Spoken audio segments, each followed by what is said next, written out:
Desa harus menjadi perhatian utama bangsa ini. Kekuatan atau kelemahan bangsa ada di desa. Kalau rakyat desa lemah, maka pertanian akan lemah. Kalau pertanian lemah, otomatis ekonomi kita akan lemah. Oleh karena itu, urusan pembangunan harus selalu berorientasi ke desa. Apa yang dimaksud pembangunan yang bernilai keutamaan itu? Ialah pembangunan sumber daya manusia. Lalu, pembangunan jenis apa yang tepat untuk SDM di desa? Jawabannya tak lain dan tak bukan adalah pendidikan produksi pertanian. Dengan kata lain, kita harus menjalankan pendidikan bertani.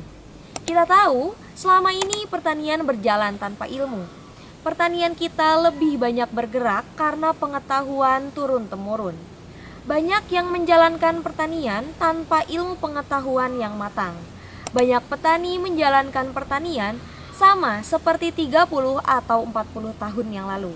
Padahal ada banyak jenis pengetahuan lain yang bisa mempercepat produksi pertanian.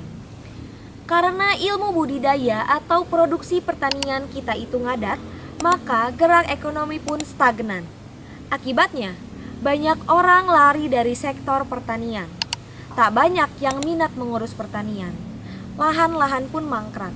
SDM di desa yang bagus justru lari ke kota menjadi pekerja non-pertanian.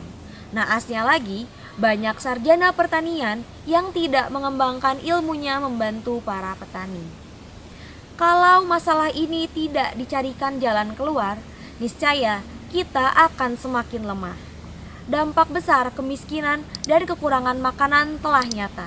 Ketika kita makan, hampir semua bahan pangan kita dari luar negeri. Ketika kita butuh makanan bergizi untuk rakyat, kita pun bingung mau makan apa yang berasal asli dari produksi kita.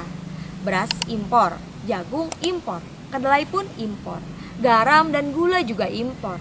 Jangankan daging, singkong pun kita impor. Jika ingin maju atau sejahtera, ilmu adalah urusan utama. Dan ilmu pertanian harus diterapkan secara serius di desa-desa. Sekolah-sekolah yang berada di desa harus memiliki kurikulum khusus pertanian.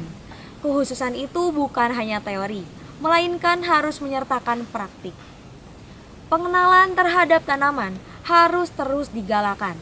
Pemanfaatan tanah kosong harus dikampanyekan secara terus-menerus. Setiap sekolah yang berada di desa mesti dibedakan dengan yang ada di kota, terutama dalam urusan tanaman. Anak-anak sekolah di desa harus praktikum pembibitan dan juga bakti sosial menanam pohon di lingkungan sekitarnya. Selain sekolah formal pertanian, kita juga harus memberi perhatian pada sekolah non-formal. Harus ada gerakan intensif dan masif dalam gerakan menanam pohon penghasil pangan. Menanam buah harus menjadi skala prioritas. Dana desa mesti memperbanyak pohon. Usahakan pula di setiap desa harus ada minimal 1 pembibitan. Jika hal ini dilakukan, ekonomi kita akan bergerak membaik. Akses gizi rakyat juga meningkat dan pastinya akan mendorong roda perekonomian.